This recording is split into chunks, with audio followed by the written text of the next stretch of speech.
자, 이번 시간에는 제목에서 보시는 것처럼 재건축 조합 임원에 대한 과도한 인센티브는 무효라는 최근 대법원 판결이 나왔습니다.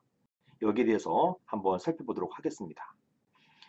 자, 이게 왜 중요하냐면 저희가 지금 상가 오피스텔 집합 건물 재건축에 대해서 많이 다루잖아요. 이런 경우에 비록 이 사건이 아파트 재건축 조합에 대한 사건이라 하더라도 이게 고스란히 상가 재건축에도 그리고 오피스텔 재건축에도 또는 집합건물 재건축에도 적용될 수가 있습니다. 그리고 이런 임원에 대한 과도한 인센티브뿐만 아니라 또는 신탁사에 대한 또는 금융사에 대한 과도한 인센티브 이런 것들도 다 적용될 수 있는 여지가 생긴 거예요. 그래서 이런 부분이 좀 중요하다고 생각됩니다. 한번 보시겠습니다. 먼저 사실관계를 먼저 보실 텐데요. A 재건축 조합은 수년간 추진되어 온 재건축 사업의 진행이 지지부진해지자 재건축 사업의 동력을 확보하고자 조합장을 비롯한 조합 임원들에게 인센티브를 지급하기로 하였습니다. 즉 조합장이 주도해서 임원들에게 재건축 사업이 진행되도록 임원들이 조합원들을 독려하고 그리고 열심히 뛰라 이런 것이죠. 이런 인센티브를 지급하기로 했고요. 이러한 취지로 만약 조합에 손실이 발생하면 조합장이 10억 원, 임원이 5억 원 한도로 해서 배상하기로 하되 반대로 만약에 조합에 이익이 발생하면 추가 이익금의 20%를 조합 임원들이 인센티브로 가져가는 것으로 조합총회에서 의결이 되었습니다. 즉 손해가 발생하면 조합장이나 임원들이 물고 만약에 이익이 발생하면 그 이익금의 20%를 임원들이 가져간다. 의결된 거예요. 이후에 재건축 조합 사업은 대성공했습니다. 최근에 아파트 값이 엄청 올랐잖아요. 이것 때문에 사업이 대성공했습니다. 그래서 임원들이 받을 인센티브 금액이 무려 200억 원 정도에 이르게 되었어요. 조합원들은 이러한 인센티브 약정이 너무 과하다. 일단은 조합총회 의결을 거쳤긴 했지만 그럼에도 불구하고 인센티브 약정이 너무 과하다라고 하면서 이러한 인센티브 약정을 의결한 위 조합총회 결의에 무효를 법원에 청구했습니다. 자, 원심은 인센티브 약정이 유효하다 이렇게 보았습니다. 그러니까 2심까지는 유효하게 본 것이에요. 하지만 대법원이 이걸 파기 환송합니다. 자, 그 이유를 보시겠습니다. 자, 판결의 요지는 이렇습니다. 조합 임원들에게 지급하기로 한 인센티브의 내용이 부당하게 과다하여서 신성실 원칙이나 형평의 관념에 반한다고 볼 만한 특별한 사정이 있는 때에는 적당하다고 인정되는 범위를 벗어난 인센티브 지급에 대한 결의 부분은 그 효력이 없다 이렇게 보아야 한다 이렇게 판시하였습니다. 즉 대법원은요 보시는 것처럼 이 인센티브 200억이 부당하게 과다하다고 본 거예요. 그리고 이것을 신의성실 원칙에 따라서 또는 형평의 관념에 따라서 이게 문제가 있다. 이런 특별한 사정이 있다고 본 거예요.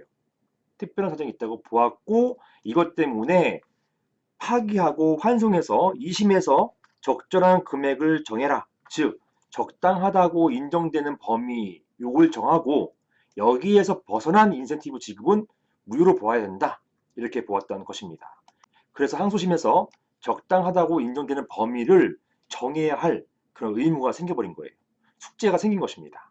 자, 먼저 법을 보시겠습니다. 이 관련된 법이 아까 보시는 것처럼 신의성실 원칙이잖아요.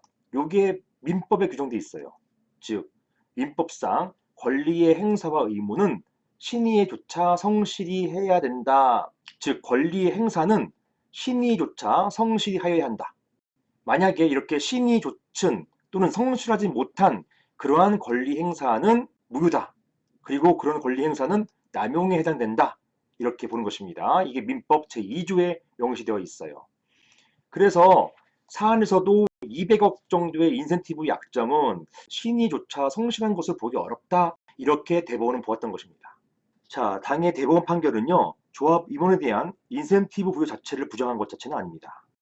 단지 과도한 또는 부당한 인센티브를 적정한 수준으로 감액할 필요성이 있다고 판단한 것으로 보입니다.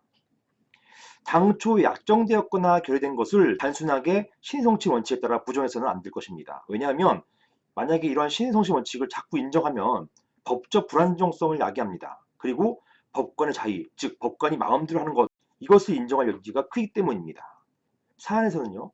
인센티브 금액이 무려 200억 원에 이르기 때문에 이를 문제 삼았다고 보여집니다. 그런데요.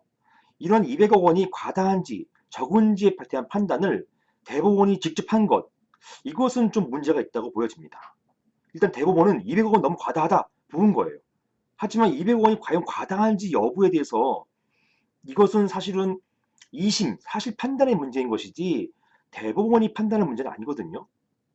그런데 대법원은 200억 과다하니까 적절하게 줄여라. 어디에서요? 2심에서 줄여라. 이렇게 본 것입니다.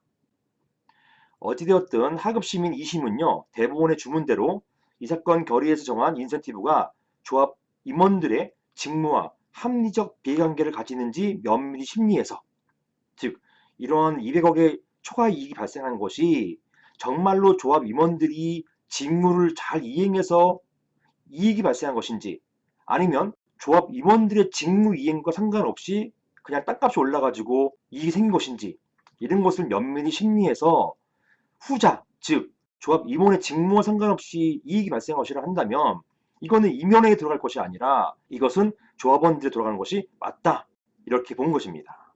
이 경우에 하급심은요 직권으로 감액할 수도 있습니다. 이게 대법원 판결에서 인정돼요. 자, 결론적으로 조합 임원에 대한 과도한 인센티브, 이걸 저희가 자주 하고 있는 상가 오피스텔 재건축에 있어서도 재건축 조합의 임원이나 아니면 시행사나 금융사나 신탁사나 이런 데에서 과도하게 그들의 직무와 상관없이 이익을 받아가는 것, 이런 것에 있어서는 신의성실 원칙에 따라서 적절하게 감액할 수 있다, 감액할 여지를 주고 있다, 이렇게 보게 되겠습니다. 이상입니다.